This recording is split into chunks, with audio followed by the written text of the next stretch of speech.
Hi, I'm Nicole Aponte, and this is discussion post for week 7. So today's topic is discussing technology in the classroom and how it is used, especially to create a classroom that is designed to provide support for all of our students. So as a teacher, I am sharing with you my screen, and this is one of the ways that I support my students with technology. Every day when they come into the class, I have a bell ringer on the smart board.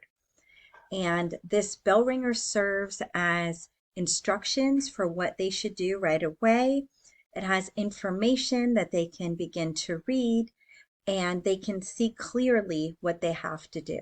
This is especially important for students who are on the spectrum, students who have learning disabilities, students who need additional support, because oftentimes they will get distracted. They're sixth graders and they are unsure what to do. And I can say very gently, look at the board. All the instructions are there for you. If they forget, they might raise their hand and ask me, what am I supposed to do again? And I will point to the board. I always read the bell ringer to the entire class so that they can also have that audio support, but they have the visual support here as well.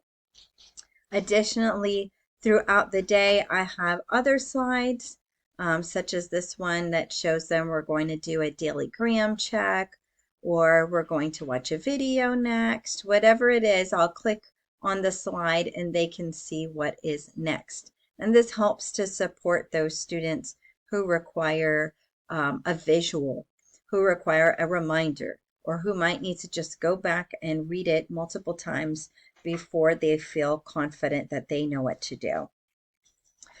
In addition to using Canva and using these visual supports, I also use Google Docs. And I'm going to share my screen with you here. So for at my school, I have to create a syllabus every week. It's required. It's a private school. And the syllabus, I have to post it live, a link to it. I use Google Docs to create my syllabus. And since it's middle school, it is a rotating schedule. It can be very difficult to understand and remember. So the syllabus serves as a reminder for the students what we're doing, for me as well. And it helps to support students when they're missing assignments, when they have missed days due to sports or to being sick. They can go right here and see what class they're in and see what lessons they need to make up. Additionally, I also use this technology to post on the very bottom links. I let the parents know they can use these links below to access study websites, quiz review, and lesson content, such as the bell ringers, like the ones I just demonstrated, and videos. So if there's a video that they had to watch, then I include the link to that, the YouTube video, and then also the bell ringers. So they can easily go there and find all that they need. And then I also include here, I have a Jeopardy game link or a Growing Your Vocabulary study link. Whatever it is that they're going to need to be successful, I include those links there. So I'm basically using Kahoot, YouTube, Canva, Google, my smartboard, every technology I can think of that serves a purpose for my students to be successful. And Roblier and Hughes 2019 on page 292 state that, quote, the teacher's role becomes one of managing the interactive activities set up in the course space, end quote.